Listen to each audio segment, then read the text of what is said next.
अगर मेरे पास 100 रुपए है तो क्या क्या चीज़ों में लगाना चाहिए? Anywhere between 40 to 50% in equities, 20 to 30% debt funds, again 10-20% in gold funds. India में लोगों को नॉलेज नहीं है कि कहाँ इन्वेस्ट करना है। करेक्ट फाउंडेशनल गैप्स है लोगों की नॉलेज में, जो कि जनरली वो लोग अपने किसी ट्रस्टेड कॉन्फिडेंट जो कोई चाय वाला दोस्त होता है उस पर रिलाई करते हैं। जब रुपीज़ी आपने स्टार्ट करा था तो पहले और भी प्लेटफॉर्म थे, जैसे ज़ेरोधा थी, अपस्टॉक्स था, तो आपको लगा नहीं कि यार ये तो कॉपी मॉडल है, अगर एक लड़का इन्वेस्ट करता है एक लड़की इन्वेस्ट करती है तो लड़की काफ़ी टाइम के लिए इन्वेस्ट करेगी बट लड़का ट्रेडिंग के हिसाब से इन्वेस्ट करता है। तो ऐसा क्यों होता है? अगर मैं एक इन्वेस्टर बनना चाहता हूँ बट मुझे फाइनेंशियल्स नहीं पता कंपनी के, मुझे नहीं पता कि क्या क्या चीज़ें करती है, तो मुझे क्या क्या चीज़ें जाननी चाहिए before investing in a stock? तो आजकल के जनरेशन में जेनजीज काफ़ी ज़्यादा फायर अमाउंट पे फोकस कर रहे हैं कि ये अमाउंट में मुझे इंडिपेंडेंट होना है एंड फिर रिटायर होना है। People actually want, they have flexible hours, flexible timings to do the work of their choice and still not be financially dependent on a particular job. तो एआई के आने से काफ़ी डेंजरस चीज़ें भी होने लगी है, जैसे स्कैम्स होने लगा है। The main factor on which these scamsters are playing on is your greed. पहले तो हमें इस चीज़ से निकलना पड़ेगा कि कोई एक ऐसी इन्वेस्टमेंट स्कीम है जो कि रातों रात आपको करोड़पति बना सकती है। ऐसी स्कीम सिर्फ हेरा फेरी में थी, ठीक है? पैसा ही पैसा होगा। पैसा ही पैसा होगा, ये सिर्फ हेरा फेरी में हो सकता है, रियल लाइफ में नहीं हो सकता। एंड अगर मैं बात करूँ ये कंपनी की वैल्यूएशन क्या है? या कंपनी की वैल्यूएशन मेरी आज की डेट में प्लस है।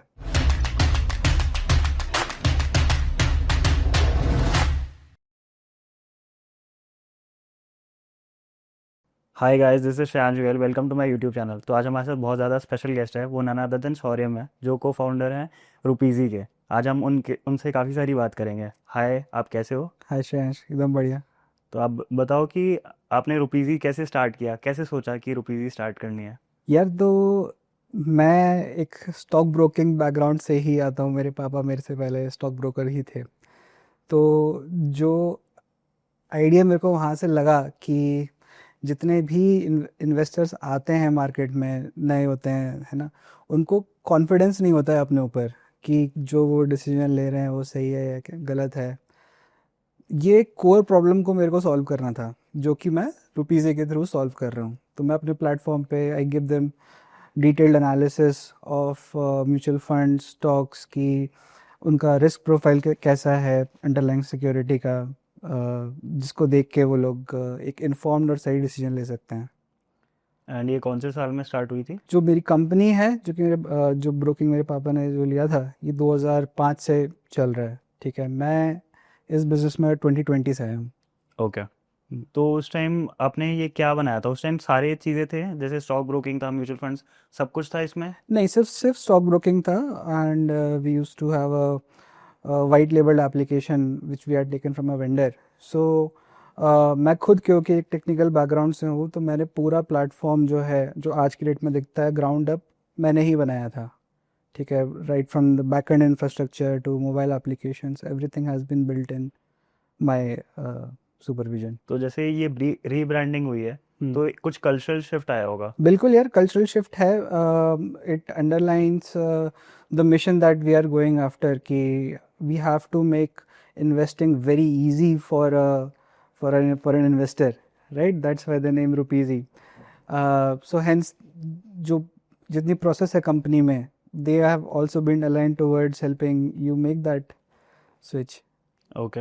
एंड इनिशियल डेज में हार्डेस्ट मोमेंट्स क्या था? हार्डेस्ट मोमेंट्स यार, ऐसे होते हैं कि आपकी टीम छोटी होती है, आपके पास जो लोग होते हैं आप उन पर डिपेंडेंट बहुत होते हो, तो अगर कहीं पे भी कुछ भी होता है, सडनली यू आर, आपकी 50% टीम नहीं है, right? So that was a bad problem to solve, people dependence. The good problems to solve were कि 2023 2024 में there were massive volumes in the market. So पूरे टाइम हम लोग इसी जद्दोजहद में रहते थे कि कहीं कुछ क्रैश ना हो जाए। तो So they were the good problems to solve. Scaling up the platform to be, 99.99% reliable for traders.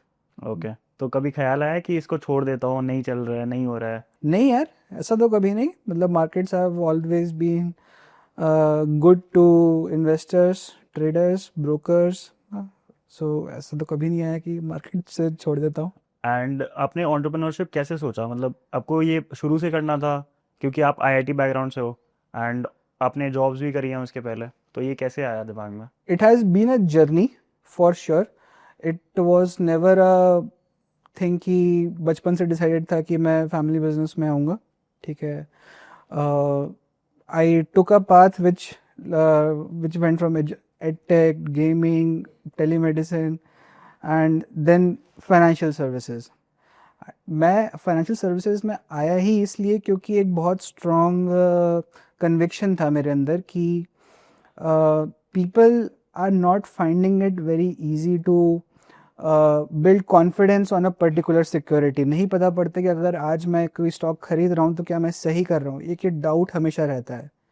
मेरे को ये प्रॉब्लम को सॉल्व करना है, ठीक है। तो जब ये तक कन्विक्शन आया कि this is an actual problem to solve, तब मैंने फिर डिसाइड किया कि अच्छा मैं स्टॉक ब्रोकिंग करूँगा। ओके। एंड आप इंजीनियर बैकग्राउंड से हो, फाइनेंस बैकग्राउंड से हो भी नहीं, तो आपको इसमें डर नहीं लगा कि ये ऐसा बैकग्राउंड है जो मैंने एक्सप्लोर नहीं करा एंड सडनली एक्सप्लोर कर रहा हूँ? यार ऐसा तो कभी नहीं हुआ कि मैं किसी पर्टिकुलर फील्ड से डरा हुआ हूँ। बाय गॉड्स ग्रेस थोड़ा बहुत इंटेलिजेंस है ना। And I have been blessed to be able to build a team around me who are experts in their domain, ठीक है। So the people that are working with us, they are then financial gurus who have worked with investment banks, mutual funds, etc. So they bring in a lot of expertise that I am myself missing. Okay. तो जैसे आपने team की बात करी, तो आप बताओगे कि इनिशियल टीम कैसे हायर करा आपने? So initial team का hiring थोड़ा तो डिफ़िकल्ट था क्योंकि जब हम इनिशियल टीम बिल्ड कर रहे थे वैसे ही लॉकडाउन चालू हो गया था, right. And a lot of people were not looking out to change their jobs. The first hire that we had, Hemant, we hired him because he was a very passionate guy, very, very passionate, and he wanted to make a difference in the world of investing, right? वहाँ से फिर the ball started rolling कि when we started finding like-minded people who wanted to make an impact, है ना। जैसे हेमंत का एक वो डायलॉग रहता है कि यार काम मैं ऐसा करूँगा कि वो बंदा भी आके बोले कि हेमंत ने क्या बनाया है। एंड ये कोविड में स्टार्ट हुआ था, तो काफ़ी ज़्यादा आप लोग को हेल्प भी हुआ होगा क्योंकि लोग घर पे थे। ट्रू, वो टाइम ही वैसा था कि पीपल वर लोगों के पास टाइम बहुत था।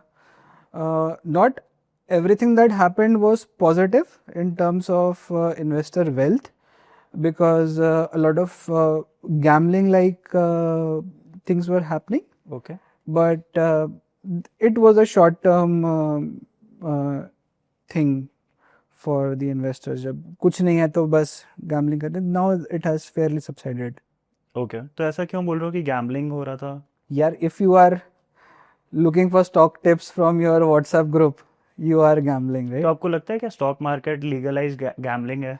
नहीं बिल्कुल नहीं। Stock market is a place जहाँ पे you get rewarded really well for having good patience and good investment sense. If you are regular with your investments and you are sincere about it, then no, it's not gambling. It is a way for you to utilize your spare money into building companies and get returns out of that. It is not gambling at all. तो आपने क्या देखा है कि लोग सीखना नहीं चाहते ये सब के बारे में, या लोग इजी इंफॉर्मेशन जानना चाहते हैं और इन्वेस्ट करना चाहते हैं? तो इसमें कहीं ना कहीं इकोसिस्टम की भी गलती रही है कि ecosystem has promised irrational returns in a very short amount of time, which in turn made people not actually go into the details of investing. Tips पे लोग ज़्यादा रिलाई करें, बट जो रिसेंट जो ट्रेंड्स हैं वो तो ऐसे ही हैं कि people are going deep, researching deep into securities before making an investment. Okay. And अगर आपको अभी कंपनी खोलनी होती है तो क्या चीज़ डिफरेंटली करता है? 2025 में अगर खोलनी होती है ओपीजी? अगर 2025 में अगर मैं खोलता तो मैं सबसे पहले तुम्हारे साथ एक पॉडकास्ट करता, ठीक है, so that I am able to get my brand out better. Okay. Right? Thing that is different today versus 5 years ago is that ki now the space has become very very competitive.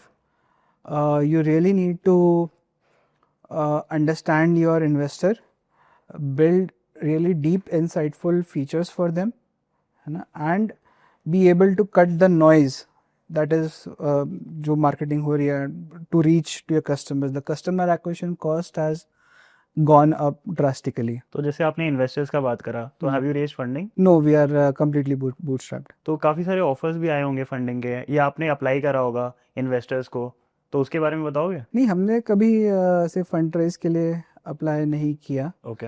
मेरी हमेशा philosophy रही है कि you are in a business जहाँ पे people are relying on you to handle their money, right? Okay. You have to be fiscally very very responsible. As a stock broker, अब ये सिर्फ मेरा ओपिनियन है. As a stock broker, if you are raising money, then the investors push you for irrational returns, right? And that in turns makes the stockbroker opt for going for dark patterns in their application, pushing the end customer for making a trade. That I wanted to avoid at all cost. Okay. So that's why we never raised money. We have always played a level-headed game. When everything was going good, we didn't get exuberated by it कि अच्छा लो party करेंगे इस तरह. जब when revenues gone down, still we were level-headed कि okay. तो काफ़ी सारे स्टॉक ब्रोकिंग प्लेटफॉर्म्स हैं जो रेज करी है एंड काफ़ी ने रेज नहीं करा है. जैसे अगर मैं बात करूं, ज़ेरोधा ने रेज नहीं करा है, आपने भी रेज नहीं करा है, तो क्या मेंटालिटी होती है, रेज क्यों नहीं करना चाहते हैं ये सेक्टर में? सो जब आप तुम खुद स्टार्टअप वाले हो यार, तुमको पता, जब तुम किसी इन्वेस्टर को पिच करते हो कि भाई give me 100 crore rupees, so you have to predict कि तुम्हारा रेवेन्यू, तुम्हारा ऑपरेशंस कितना स्केल करेगा in X amount of time, right? अब I am in a deeply regulated industry wherein one regulation has the power of disrupting the entire business model over and over again. Okay. So even I don't have a predictability कि whether मेरा business model जो आज है वो एक साल बाद रहेगा कि नहीं रहेगा. तो how do I say with conviction to an investor कि मैं 5 साल बाद आपको इतना ग्रोथ करके दिखा दूंगा. And in that pressure, that is when mistakes happen. Okay. इसलिए मैंने रेज नहीं किया. ओके. तो अगर मैं बात करूं, जब रुपीज़ी आपने स्टार्ट करा था तो पहले और भी प्लेटफॉर्म्स थे, जैसे ज़ेरोधा थी, अपस्टॉक्स था, एंड और नए नए प्लेटफॉर्म्स आ रहे थे. तो आपको लगा नहीं कि यार ये तो कॉपी मॉडल है, मतलब वो लोग कर रहे हैं, ये सेम चीज़ है? मार्केट में डिफरेंट कैटेगरी के इन्वेस्टर्स और ट्रेडर्स होते हैं with very very different needs, ठीक है?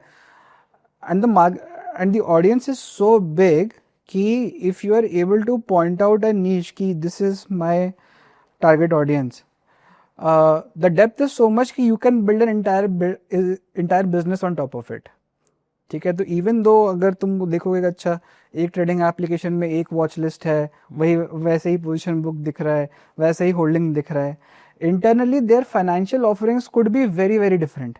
ओके. ठीक है, अब मैं तुम्हें एक एग्जांपल देता हूँ कि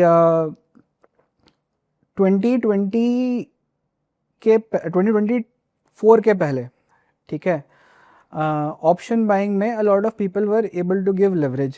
Some brokers were giving, some brokers were not giving. It was a financial product offering that was given to traders, right? By different platforms for different set of customers. है ना? आज की डेट में भी जैसे MTF है, MTF again is a leveraged equity product. Some brokers like any that you name it, Dhan, Zerodha, M-Stock, they are in Kotak, they are giving MTF at 15 to 20% interest rate annually. We are giving it at 11% annually, right? So इस तरह की financial offerings में हमेशा difference रहता है. Okay. ठीक है, there is always a space for new entrant. Okay. And हमेशा बोलते हैं बिजनेस में, जैसे एक प्लेयर से कुछ नहीं होता, क्योंकि वो मोनोपोली हो जाएगी. काफ़ी प्लेयर्स होने चाहिए, एटलीस्ट 2-3 प्लेयर होने चाहिए. जो अगर हम देखें स्विगी, जोमेटो, ओला, उबर, तो 2-3 प्लेयर्स हैं जो रूल कर रही है. तो आपको क्या लगता है, मतलब आपका मोड क्या है बिजनेस में? मेरा mode is always going to be a financial offering, ठीक है, जो कि ऑन स्टॉक इन्वेस्टमेंट साइड।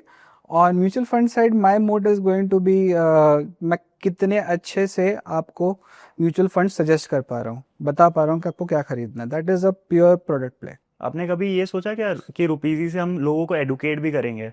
हम करते हैं, हम करते हैं। We run partner programs, in fact we even have a program called for mutual fund distribution, okay. where we impanel content creators like yourself and uh, educate them, make them qualify SEBI certification, and then make content on their channel so that they can educate the wider audience. तो इसके लिए ऐसे आप ये कब से करो, ये इनिशियली स्टार्ट करा कि? ये अभी बहुत रिसेंटली हमने स्टार्ट किया। It has been 3-4 months since we went to market with it. Okay, and कैसा ट्रैक्शन आ रहा है? क्योंकि मेरे को लगता है कि इंडिया में लोगों को नॉलेज नहीं है कि कहाँ इन्वेस्ट करना है। Correct, correct. लोगों को बिल्कुल फाउंडेशनल गैप्स है लोगों की नॉलेज में, जो कि जनरली वो लोग अपने किसी ट्रस्टेड कॉन्फिडेंट, जो कोई चाय वाला दोस्त होता है, उस पर रिलाई करते हैं, है ना। इसीलिए हम लोग we are also going hyper local with these mutual fund distributors, okay. जो कि लोगों को फाउंडेशनली बता पाए कि उन्हें कहाँ इन्वेस्ट करना चाहिए। अभी भी इंडिया में काफ़ी लोग जो हैं एफडीज में इन्वेस्ट करता है, एंड बहुत सारे, जबकि इक्विटी में इन्वेस्ट करेंगे तो हाई प्रॉफिट है, बट लोग एफडीज क्यों चूज करते हैं? या तो तुम्हारे क्वेश्चन में एक गलती है, ठीक है। एफडीज में पैसा डालना is not an investment. Invest आप उसमें, आप किसी कंपनी में इन्वेस्ट कर रहे हो, है ना, that is being used to build a business, build a service and then generate return, right. FD is not doing that. FD for you is just a savings account, ठीक है। But still, why people choose to save in FDs is because it really takes away a lot of mental pressure of thinking about risk, है ना। कि आपको पता है कि largely your FD is risk free. At the end of 1 year 2 year आपको इतना पैसा मिलेगा ही मिलेगा. That is a very comforting feeling for some people. What they fail to realize is that कि आपका पैसा एक्चुअली में कम हो गया है, बढ़ा नहीं, बिल्कुल भी नहीं है। एफडी में इन्वेस्ट करने से पूर फाइनेंशियल डिसीजन होता है ये, मतलब आप ये चीज़ बाकी अगर हाई रिटर्न्स में करोगे तो वो बेटर होगा। ऐसा नहीं है कि आपको एफडीज में बिल्कुल भी नहीं डालना चाहिए, ठीक है। आपको आप आपके पोर्टफोलियो का कुछ पार्ट आप अपने एफडीज में रखो, ओके, है ना। जैसे अगर आपके कोई बहुत ही शॉर्ट टर्म गोल्स हैं, ठीक है, कि आपको 1-2 साल बाद आपको गाड़ी लेनी है, आपको बच्चे की स्कूल की फीस भरनी है, that money should largely be either invested in FDs और in bond mutual funds, okay, debt mutual funds, right. You should not invest this very short term goal का जो अमाउंट है in equities. Equities you should invest with a view of 5 years 10 years 20 years। उस व्यू में अगर आप उस उतने दूर के गोल्स के लिए जब इन्वेस्ट कर रहे हो, तब आप स्टॉक्स में करो। तो फॉर एग्जांपल अगर मेरे पास 100 रुपये है एंड मुझे इसको इन्वेस्ट करना है, तो आप क्या क्या परसेंटेज बोलोगे कि किस परसेंटेज में क्या इन्वेस्ट करना चाहिए? नहीं, अगेन मतलब सिर्फ 100 रुपये से नहीं होगा। I would need to know कि तुम्हारी रिस्क प्रोफाइल कैसी है, तुम emotionally how are you with risk, right. कि अगर पैसा थोड़ा सा कम होगा तो तुम्हें कितना दुख होगा, है ना। तुम्हें तुम्हारे शॉर्ट टर्म गोल्स क्या हैं, लॉन्ग टर्म गोल्स क्या हैं, right. But on a very high level, if I don't have this information about you at all, I would say invest. तो अगर हम पकड़ लेते हैं कि हाई रिस्क प्रोफाइल के लिए पहले हम इसको सिंप्लीफाई करते हैं, तो अगर मेरे पास 100 रुपये है तो क्या क्या चीज़ों में लगाना चाहिए? So anywhere between 40 to 50% in equities, 20 to 30% in debt funds, again 10-15% in gold funds. Okay, and अगर मेरा मिड स्केल रिस्क प्रोफाइल है तो? So invest more in gold, invest lesser in equities. And अगर मेरा सिर्फ लो है तो? Then you should really keep your equity exposure to 20-30%, not more than that. And salary का कितना परसेंट, क्योंकि मोस्टली इंडिया में लोग सैलरीड एम्प्लॉयज हैं, तो सैलरी का कितना परसेंट हमें इन्वेस्ट करना चाहिए? 50% तो ओवरऑल तुम्हें, मतलब किसी भी हालत में तुम्हें सेव करना चाहिए। वो जो 50% जो तुम्हारा बचा है आफ्टर एक्सपेंसेस, उसका तुम 50% जो है, 50 का 50%, तुम ओवरऑल का 25% वो तुमको इक्विटीज में लगाना चाहिए। एंड बाकी 25%? तुम गोल्ड फंड ले सकते हो थोड़ा सा, डेट फंड ले सकते हो थोड़ा सा, to give you stability for future. But 50% invest कर देना चाहिए। 50% तुम्हें इन्वेस्ट कर देना चाहिए। अगर ये इनिशियल ईयर से करेंगे तो ज़्यादा। जितना जल्दी करोगे उतना ज़्यादा तुम्हें रिवॉर्ड मिलेगा। जैसे मैंने पहले कहा था, market really really appreciates patience and systematic investments. Okay, तो कंपाउंडिंग काफ़ी ज़्यादा हो जाएगा। तो अगर मैं बात करता हूँ कि अगर एक लड़का इन्वेस्ट करता है, एक लड़की इन्वेस्ट करती है, तो लड़की काफ़ी टाइम के लिए इन्वेस्ट करेगी क्योंकि उसमें एक लॉन्ग टर्म इन्वेस्टमेंट विजन होगा, बट लड़का ट्रेडिंग के हिसाब से इन्वेस्ट करता है। अगर मैं प्रोफाइल देखता हूँ तो ऐसा क्यों होता है, और आप बताओ कि ये इन्वेस्टिंग चेंज क्यों होता है जेंडर बेसिस पे? यार ये क्यों होता है इसका आंसर तो नहीं है मेरे पास। जो जनरली मैंने बात करी है with our investors in both genders, females, I feel they really need to understand what they're investing in, and they will make a decision only when they are 100% sure that they have all the knowledge about a particular stock before making that decision. Men, on the other hand, are a little risk taking in that way. They will buy 10-15 stocks hoping that at least 5 or 6 of them will give returns. Women will choose a fewer stocks but good quality stocks. That is what I understood. तो आप अगर pattern देखोगे investing का, तो कौन सा sensible decision है? I think somewhere in between. Okay. The good answer is somewhere in between. You have to do your fundamental analysis, but on top of that, take some risk.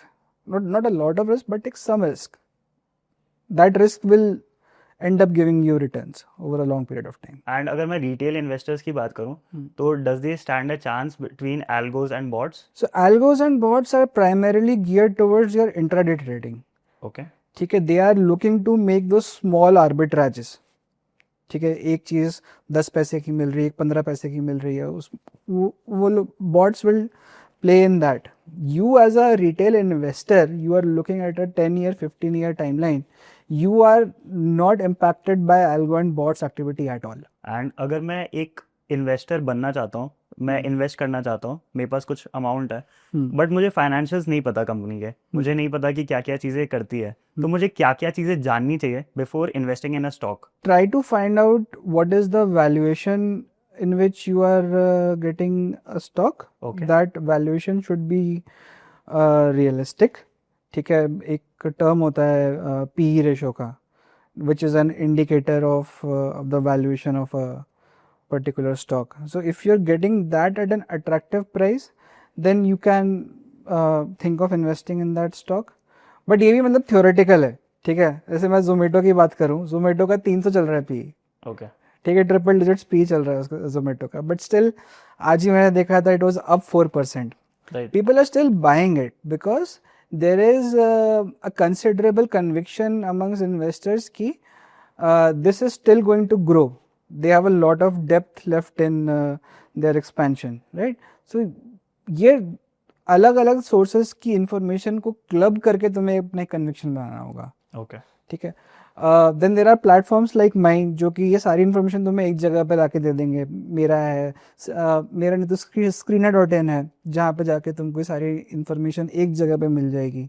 ठीक है, वहाँ से देख लो, वहाँ से अपना कन्विक्शन बिल्ड करो। एंड हमने ये देखा है कि पी जो रेशियो होता है वो कितना होना चाहिए? अगर मैं देख रहा हूँ इन्वेस्टमेंट के लिए, तो एक मार्जिन अगर दे सकते हो कि कितना लेस देन कितना होना चाहिए? 50 के अराउंड जो PE होता है that is still good valuation for you to capture.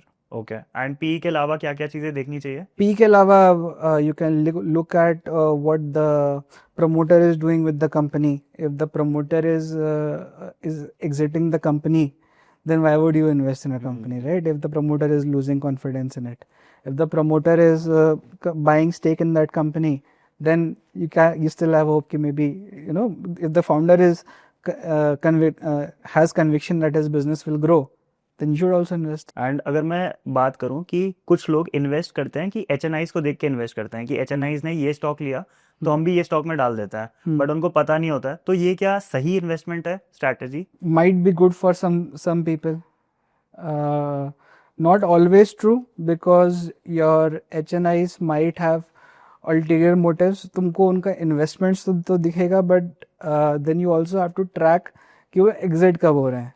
Exit वो तुमको बता के नहीं होंगे, राइट? तो वहाँ पे मिस्टेक हो सकती है. और अगर कोई 22 साल का लड़का लड़की कोई ये पॉडकास्ट देख रहे हैं तो उनको आप क्या सजेशंस दोगे इन्वेस्टिंग के लिए? चीज़ें बाद में फिगर आउट करना, ठीक है? अभी तो तुम निफ्टी 50 के इंडेक्स फंड की SIP चालू कर लो. और अगर मैं HFTs की बात करूं तो HFTs क्या फेयर होते हैं या रिग्ड होते हैं, इसमें आपका क्या व्यू है? HFTs, when they operate in a regulated space like India, they have to be fair, ठीक है? But like all crooks, some HFTs do find out loopholes to rig the market. That will always be there. Okay. Nothing else to do besides trusting the regulator to keep them in line. तो ये सब भी study करना चाहिए HFTs के बारे में? For an investor, I don't think you need to worry about them. Okay. If you are a day trader, or if you are trading in options and you don't have a lot of skill there, then you should worry about HFTs. तो आजकल के generation में Gen Zs काफ़ी ज़्यादा fire amount पे focus कर रही हैं कि ये अमाउंट में मुझे इंडिपेंडेंट होना है एंड फिर रिटायर होना है, तो आपका क्या व्यू है?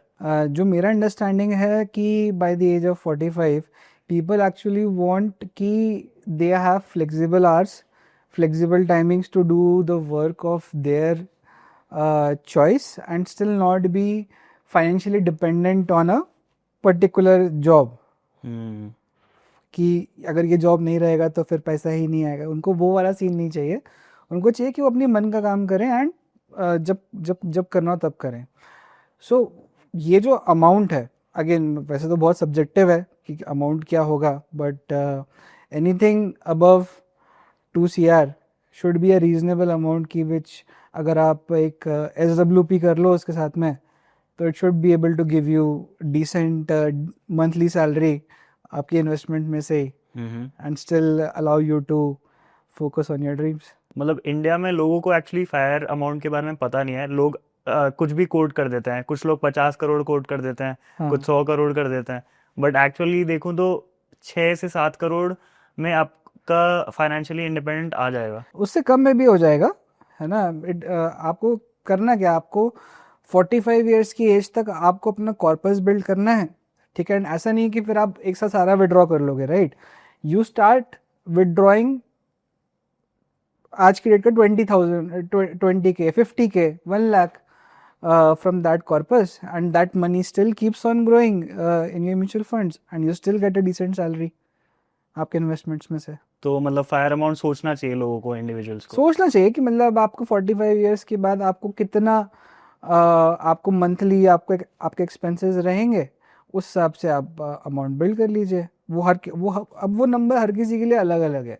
Somebody who wants to drive a BMW, wants to go on first class flights, then तो 6-7 crores भी कम पड़ेगा. राइट.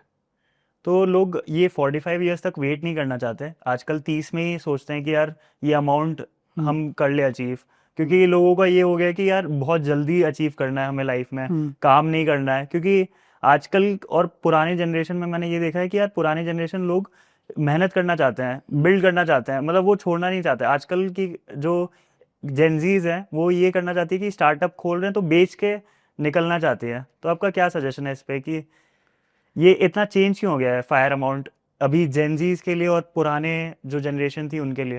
एक तो जो जेनजी हैं इन लोगों ने अपनी लाइफ में बहुत बड़े बड़े इवेंट्स देख लिए हैं, ठीक है? 2008 का मार्केट क्रैश हो या कोविड हो, है ना? तो from their perspective life is very uncertain.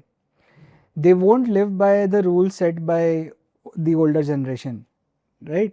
They want to have the flexibility to go to whichever direction the market pushes and still be financially independent, that is what they are striving for, okay. Right? कि उनको भी पता पड़ेगा कि भाई life is very uncertain, now how do we live with it, that is the question that they are answering. और अगर मैं बात करूं, जैसे आपने BMW की बात करी थी, हम्म। तो एक अगर मैं लड़का लड़की के बारे में बात करूं तो उनको यही चाहिए कि अच्छा घर होना चाहिए, अच्छी गाड़ी होनी चाहिए, ये सब बेसिक चीज़ें उनको लगता है कि हाँ ये चीज़ हो जाए तो लाइफ सेट है, मतलब ये बेसिक नेसेसिटी तो होनी चाहिए। तो आपको लगता है कि कौन से ईयर में उनको ये सब चीज़ खरीदनी चाहिए? ऐसा कुछ है कि आपके दिमाग में कि इतने में नहीं खरीदनी चाहिए? क्योंकि बहुत सारे वीडियोस हैं कि should we buy a house, should we rent a house. आपका क्या व्यूज है ये सारे चीज़ों के बारे में? सो डिस्क्रेशनरी स्पेंड्स तभी होने चाहिए व्हेन यू कैन अफोर्ड, कि अगर वो अमाउंट कहीं वेस्ट भी हो जाए तो भी आपको कोई फर्क ना पड़े। ओके। ठीक है, आपने एक BMW खरीदी, उसका एक्सीडेंट हो गया, वो खराब हो गया, आपको कोई फर्क नहीं पड़ रहा, तब when you have reach that state, then it's good to indulge yourself, okay. right? Even for buying versus renting, I have so many people have said that renting is better, and yes, it makes much more sense to rent a place. And if you're not a person who puts emotional value to it, uh, buy then buy a house as late as possible. Just keep on renting it. But all of it doesn't make sense if you are not investing that surplus money right now, instead of investing in a BMW. If you are not investing, then nothing is happening of that money, right? But ये भी चीज़ होती है कि rental yield 3 से 4% होना चाहिए, तभी rent करके फ़ायदा है। बट रेंटल यील्ड अभी अगर बैंगलोर में देखे या कोई भी मेट्रोपॉलिटन सिटीज़ में देखे तो बहुत ज़्यादा बढ़ गया है। बढ़ गया। तो आई थिंक 7 to 8% हो गया है रेंटल यील्ड। हाँ, तो आपका क्या कहना है कि अभी भी रेंट करना चाहिए, बाई करना चाहिए क्या? क्योंकि 3 to 4% में रेंट करना सेंस बनता है, लेकिन अब 7 to 8% में रेंट करना सेंस तो नहीं बनता। नहीं, बिल्कुल सेंस तो नहीं बनता, but it is still lesser than the EMIs that you will be paying, and the kind of loss of freedom that you will face, right? एक बार आपका होम लोन का EMI चालू हो गया, then you need to have a stable job. You won't be able to take that career breaks that you want to have, right? वो freedom आपका चला जाएगा। और जैसे AI काफ़ी ज़्यादा आ गया है, तो आपको लगता है कि AI will replace investment advisors out there? AI should be able to help a lot of investment advisors in terms of gauging your risk appetite, and getting new solutions for you. I don't see a future जहाँ पे कि वो पूरा ही replace कर दे, because one thing that the AIs of today have not been able to do is to understand your emotions. That only a person is able to, right? If there comes a day when AI replaces your emotions also, then yes, investment advisors will go away. But Okay. today's investment advisors do take into account your emotions, your emotions with respect to the goal that you want to achieve, right? And only then suggest your plan. तो AI के आने से काफ़ी dangerous चीज़ें भी होने लगी है, जैसे स्कैम्स होने लगा है। तो आपका उसमें क्या कहना है कि क्योंकि लोगों को आइडिया भी नहीं होता और स्कैम्स हो जाता है, तो इसमें I have had deep discussions with governments, with police, every regulatory body on how to stop scams, right? The main factor on which these scamsters are playing on is your greed, right? If I am able to give you a big dream and you buy it, there is no amount of policing that can help save you. ठीक है, पहले तो हमें इस चीज़ से निकलना पड़ेगा कि कोई एक ऐसी इन्वेस्टमेंट स्कीम है जो कि रातों रात आपको करोड़पति बना सकती है। ऐसी स्कीम सिर्फ हेरा फेरी में थी, ठीक है? पैसा ही पैसा होगा। पैसा ही पैसा होगा, ये सिर्फ हेरा फेरी में हो सकता है, रियल लाइफ में नहीं हो सकता, ठीक है? Once you are out of it, right, तब आपको खुद से दिखने लगेगा कि अच्छा आपके साथ स्कैम हो रहा है, ठीक है? जैसे एक तो स्कैम मेरा ही नाम लेके हुआ था कि Shauryam Gupta investment advisory group, right? And so many people were added on that WhatsApp group. People lost lakhs and lakhs of rupees. लोग हमारे ऑफिस आते थे कि भाई हमने 50 लाख का अपना पूरा इन्वेस्टमेंट कर दिया, पूरी लाइफ सेविंग लगा दी, and now all of it is gone. Nobody will be able to help you if you are falling for a get rich quick scheme. तो इंडिया में काफी ज्यादा ही है काफी ज्यादा है, कि लोग को तुरंत पैसे चाहिए, मतलब तुरंत पैसे चाहिए। एंड सोचते भी नहीं है कि यार ये कैसे आ रहा है, ये क्या हाँ। चीज हो रही है। So once you internalize कि that the way to build your wealth is to consistently, systematically invest on a long term time frame, एक बार ये कर लो, फिर कोई आपको बुद्धू नहीं बना सकता। एंड जैसे अगर मुझे फाइनेंस इन्फ्लुएंसर बनना है तो बिना सीबी रजिस्ट्रेशन के बन सकता हूँ मैं? आप बिल्कुल बन सकते हो। The only thing that you need to take care of is कि आप कोई इन्वेस्टमेंट एडवाइस नहीं दे रहे हो, आप कोई बाइंग या सेलिंग रिकमेंडेशन नहीं दे रहे हो। As long as you are not doing it, you can do everything. You can help people look at data, you can help people look at charts, how to analyze them, you can do all of that, you can do all investor education, right? But as long as you are not giving buying and selling tips. मतलब tips नहीं दे रहा हूँ, मैं ये बोल रहा हूँ कि मैं इसमें इन्वेस्ट कर रखा हूँ, आपको करना है तो आप इन्वेस्ट कर सकते हो। You can do that. Okay You can do it, but again take it with a pinch of salt. ठीक है, it might construed as giving an advice if the wording of it is wrong. Okay So tread carefully there. But इससे तो यार मतलब अगर मैं किसी भी इन्फ्लुएंसर को फॉलो कर रहा हूँ, वो कुछ भी ऐसे बोल के चले जाए, तो आई थिंक मैं तो इन्वेस्ट कर दूंगा एंड ये बहुत सारे लोग इन्वेस्ट कर देंगे। तो it is should it be ideal to follow them, और should we actually research about them and identify if it's a good stock for me? Definitely you should research about these stocks, right? But the problem happens when the people who we trust, that these guys are our advisors, they start front running the stock. Front running का मतलब क्या होता है कि उसको पता है कल वो आके कुछ एडवाइस देने वाला है, उसके पहले ही वो स्टॉक्स खरीद के बैठ गया। ठीक है, फिर आप आए, आपने आप जैसे बहुत सारे लोग आए, उन्होंने स्टॉक्स खरीद लिए, प्राइस बढ़ गया और ये बंद अपना स्टॉक्स बेच के निकल गया। ये फ्रंट रनिंग के केसेस भी होते हैं, इसलिए always verify what you are buying and why you are buying. So I've also seen cases where influencers with zero background sway lakhs of investors. Yes. And all of it is with greed only, right? They will show you screenshots of applications जहाँ पे they have made crores of rupees, all photoshopped by the way, right? And you will start thinking कि इस बंदे ने तो कर लिया, मैं भी कर लेता हूँ। आप फंस जाओगे। मैं आपको एक स्टोरी सुनाता हूँ। मैं एक बार बैंगलोर एयरपोर्ट गया, Okay. ठीक है, सिक्योरिटी चेक पे मैंने अपना सामान रखा और जाके खड़ा हो गया, ऐसे सब खड़े होते हैं, है ना। वो TSA सिक्योरिटी गार्ड पहले मेरे को फ्रिस्क करते बोले सर आप करते क्या हो? मैंने कहा स्टॉक ब्रोकर हूँ। वो बोले अच्छा सर आप थोड़ा साइड में हो। मैं डर गया कि क्या हो गया, मेरे पास तो कुछ है नहीं। तो बोला सर मेरे ना गांव में एक मकान है, ज़मीन है, मैं सोच रहा हूँ सारा इसको बेच देता हूँ, है ना, और स्टॉक मार्केट में लगा देता हूँ, क्या कहना है आपका? मैंने कहा यार ये क्या हुआ? ये इंसान अपनी पूरी खानदान की पूंजी है ये स्टॉक मार्केट में लगाने को रेडी है। मैं क्यों करना चाहते हो आप?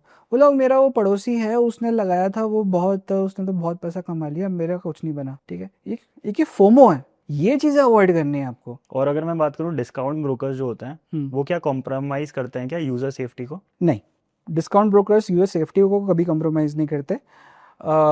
In fact they are the ones who are driving user safety.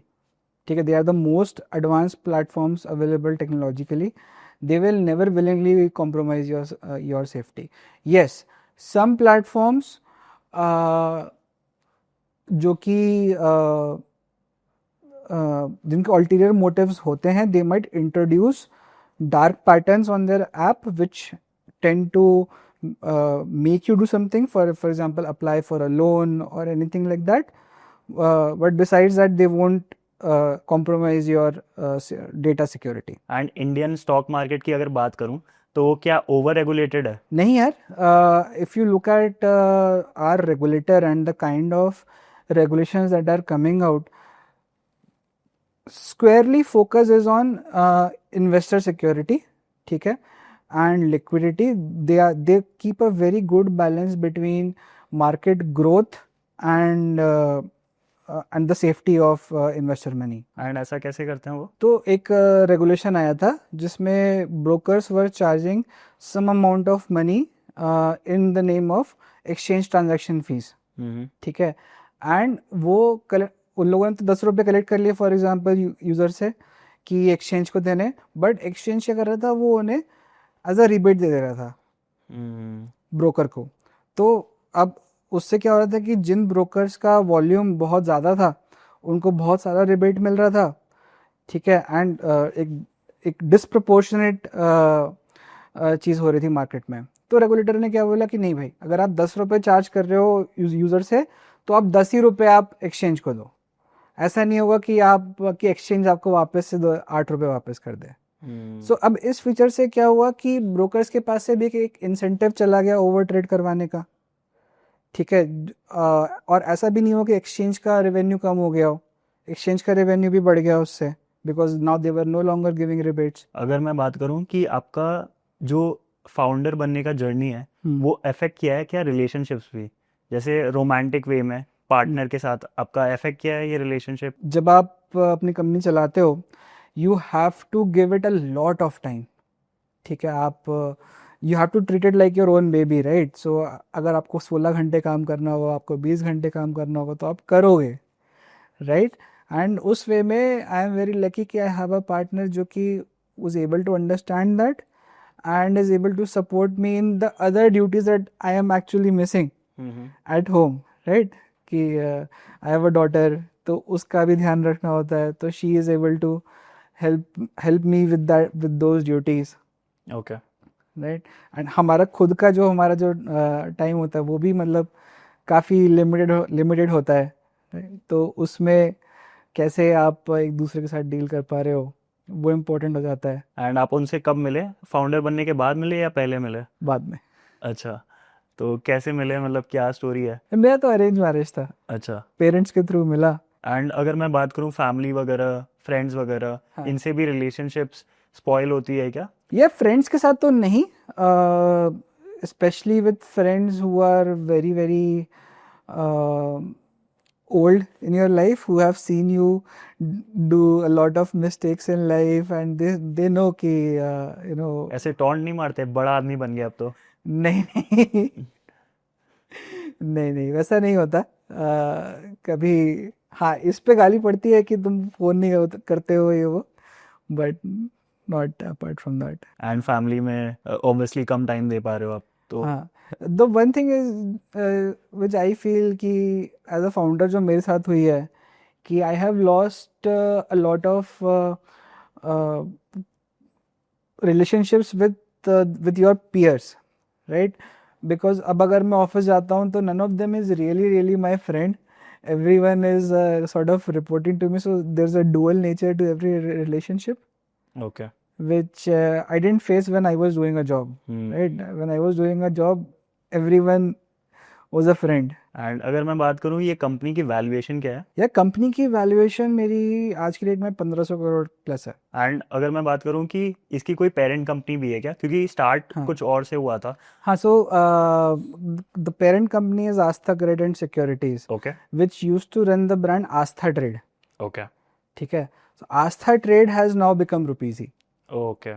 The parent company and the structure remains the same, just the name and the values with which we are operating, that those have changed। तो मैं ये पूछ रहा था कि अगर मैं आपके ऐप पे आता हूँ, रुपीज़ी ऐप पे आता हूँ, तो क्या डिफरेंट होगा? दो चीज़ें हैं।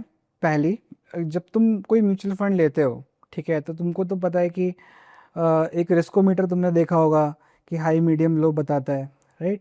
उसके अलावा भी एक चीज़ होती है रिस्क को समझने के लिए स्टैंडर्ड डेविएशन, ठीक है।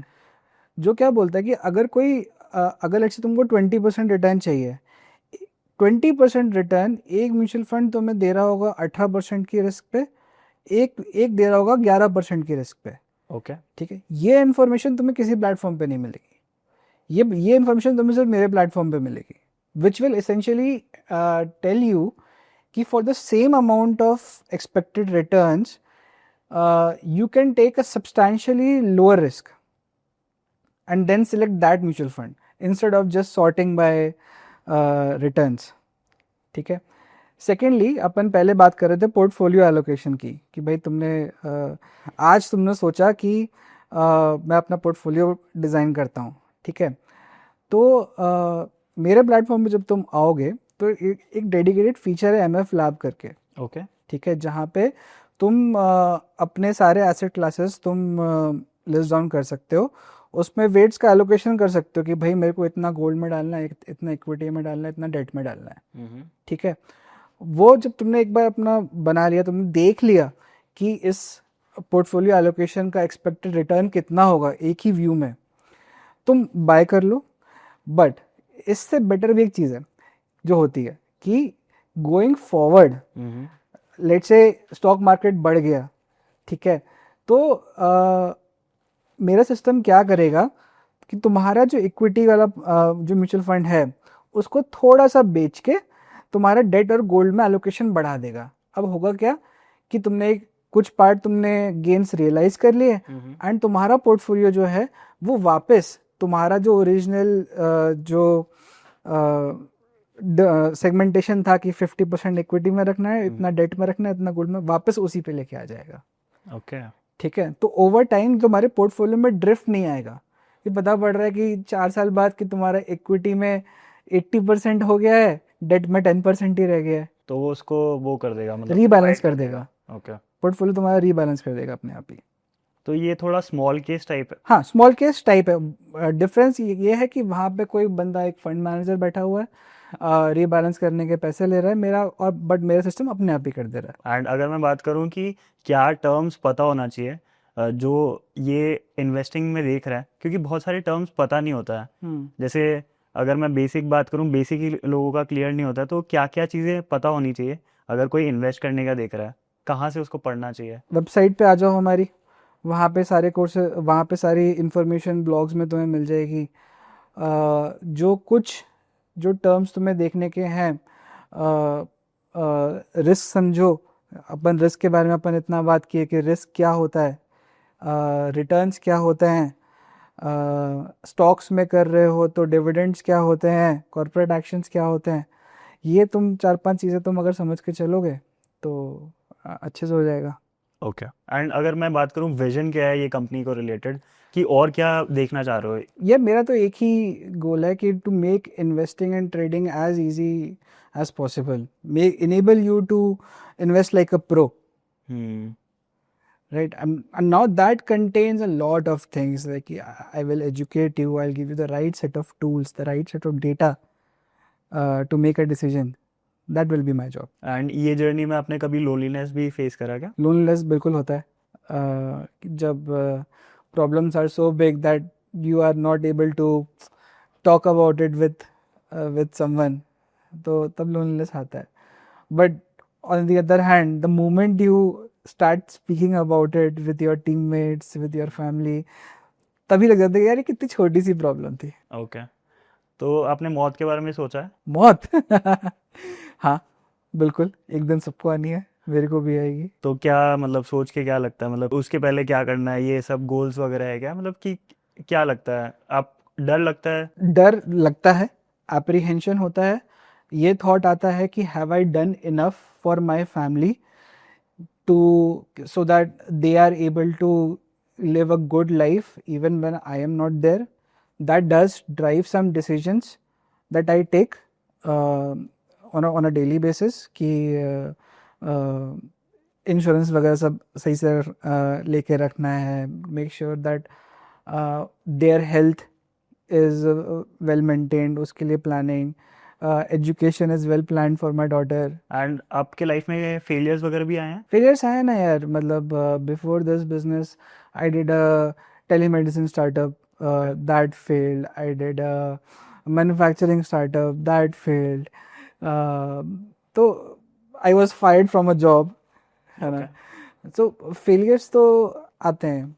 आपने क्या क्या सीखा है इन फेलियर्स? जो मेरे बिजनेस वाले जो फेलियर्स रहे उनसे मेरे को ये समझा, when you are starting out with a new business, the one thing that you have to be selective about the industry that you are going is कि always pick an industry which is small but growing at a rapid pace. Secondly, an industry which is backed by the government, okay which will inevitably help you achieve exponential growth. ठीक है, बहुत सारे लोग होते हैं कि भाई एक ऑलरेडी एस्टैब्लिश इंडस्ट्री में आ गए, ऑलरेडी एस्टैब्लिश इंडस्ट्री में आ जाओ, बट वो इंडस्ट्री ग्रो भी तो होनी चाहिए।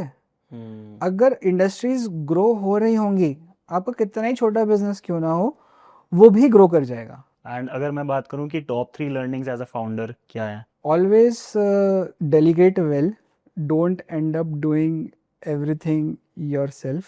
Okay Hire only good quality people, because if you don't, you will end up doing 10 times the work that had to be done. 3, be very, very fiscally prudent. If you are fiscally prudent, no amount of uncertainty will be able to impact you. And अगर मैं बात करूं कि आपका सबसे expensive purchase क्या हुआ है? घर, ओके एंड कितने का लिया है ये बता सकते हो? ये I'll leave it to your guess. Okay और आपको ट्रैवल वगैरह पसंद है? मेरे को काफ़ी पसंद है, होता बहुत कम है, ओके बट पसंद काफ़ी है। कोई ऐसा डेस्टिनेशन है जो आपको पसंद है जाना एंड आप वापस जाना चाहोगे? आई थिंक मेरे घर के पास एक जगह है पचमढ़ी करके, very very beautiful place, Okay. Good luscious gardens, वहाँ मैं दोबारा जाना चाहूँगा। एंड अगर एक लाइफ लेसन लिया आपने पेरेंट्स से, क्योंकि ये वो रन कर रहे थे पहले, एंड अगर पेरेंट्स से कोई लाइफ लेसन लिया है तो वो क्या है? ये कि be very stable in your thinking. बहुत खुशी में बहुत खुश मत हो जाओ, दुख में बहुत दुखी ना हो जाओ। ओके ऑलवेज थिंक यार ये वक्त भी गुजर जाएगा। एंड अगर मैं बात करूं कि आप जो कंपनी स्टार्ट कर रहे हैं अभी, हाँ। उनको क्या एडवाइस देना चाहेंगे जो स्टॉक ब्रोकिंग में स्टार्ट कर रहे हैं या इसी लाइन में कुछ स्टार्ट करने की कोशिश कर रहे हैं, उनको क्या एडवाइस देना चाहोगे? Find a very deep problem to solve. ठीक है, क्योंकि otherwise fintech industry is very commoditised. Unless you have a very deep problem that you have solved, you won't be able to scale. It was nice having you and मेरे को काफ़ी ज़्यादा मज़ा आया। I hope आपको भी मज़ा आया हो मुझसे बात करके एंड ये पॉडकास्ट करके। हाँ Shreyansh, I had a lovely time. And अगर आप लोग ने यहाँ तक वीडियो देखा है तो ये वीडियो को लाइक कर देना और चैनल पे नए हो तो चैनल को सब्सक्राइब कर देना और बेल आइकन को भी दबा देना। चलिए मिलते हैं नेक्स्ट वीडियो में। Thank you guys.